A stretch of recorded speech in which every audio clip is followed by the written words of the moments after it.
Hello friends. Uh, let's learn some indirect question of closure here.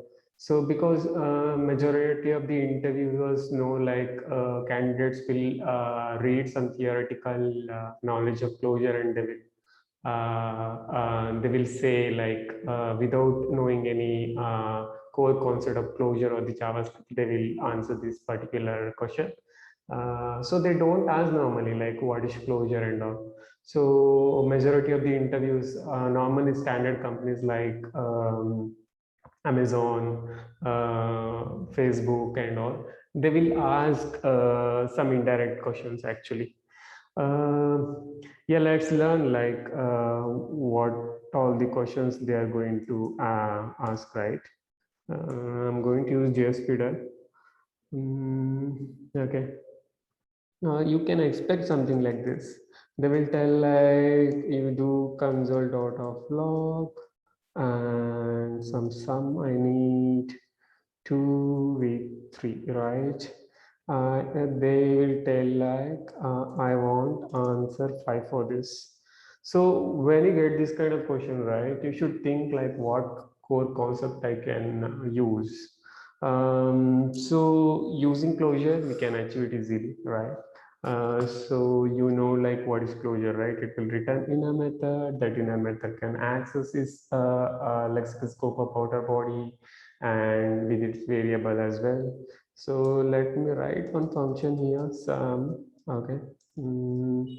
That can access arg1, and what you'll do, you'll just return one method. Okay, with R2, what it will return, R1 plus R2, correct? So let me return this. I think you should get it. 5, correct? What is happening here, right? When you do sum of 2, let's say first time you're doing this, let's say, then what it will do, it will return this particular thing, correct? It will return this, right? And when you do of 3, this of 3, and this of 3 means you are again going to call this particular thing, correct? Then what will happen, it will get executed and you will get arg1 plus arg2. This is the beauty of closure, right? So that's why like we can use something like this. See, this arg1 still it has access to its outer variable. Actually, that is the beauty of closure. So I hope you understood this. Again, one challenging part is here, like they will extend, like companies, good companies, they will extend this question. They want to drill down further. What they will tell, like until end of arcs, I need some. Let's say I'm giving something like this now, something like this now, something like this. Okay, until end of arcs. You see here I'm not giving any arcs. It can be anything, right? It can be till n also, right? So they want they will tell like I need something like this now, I need some of this, correct? In that case this won't work, correct? Let me comment this part as well. If I run this, if you see here, we are getting some error, right? Because we wrote only one here. Now the important thing, guys, like we will come into picture, like we need to use recursion here. Again, this is very important concept for JavaScript developer. Many of the like not many, like at least 20% of the problem solving questions coming from recursion as well. You should know like when to use recursion here, right? So let's create one recursion method. I'll just comment this part. What I'll do is construct some method. I'll create an arrow method here, right? This can have up to. What I'll do is I'll create one total here. Let total I think I explained one more video why we need to use let, why we need to use const. You can see that video as well. Total is equal to 0, or it could be arg1 only, right? First time. Okay. What I'll do is, if there is arg2,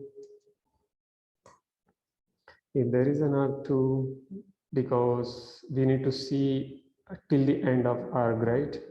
If there is an arg2, total is equal to total plus arg2, right? Else return our total. Where is recursion happening here, right? Nowhere recursion happening. How it will happen? We have to call that. We need to return recursion here, because when we call this, every time it will check if there is an argument, then it will call next using this return first time. Then again, when it comes here, right, we have to call it again. That time it won't call this one. This won't reach here. That's the reason when we add this, right, we have to return from here. I mean to say, first time when we call this sum of 2, this will return whole body, correct? Because we are returning here.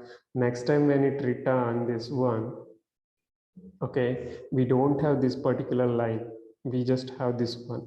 That's the reason when there is arc2, 3, 4, 5, 6 still here, we are getting arc2, right? That time what we need to do is we have to return this rec again. That's why next particular argument or the method calling will get this particular function body. I hope you understood. If you see here, you can see some here now, 20, correct. I think you learned something here. This is very important question actually. If you have any doubt or clarification, you can please comment. And if you know some better solution also, you can comment, because this particular thing we can write it in single line as well using arrow that you can see. There's your homework. Okay. Thanks guys. Thanks for watching. Have a nice day.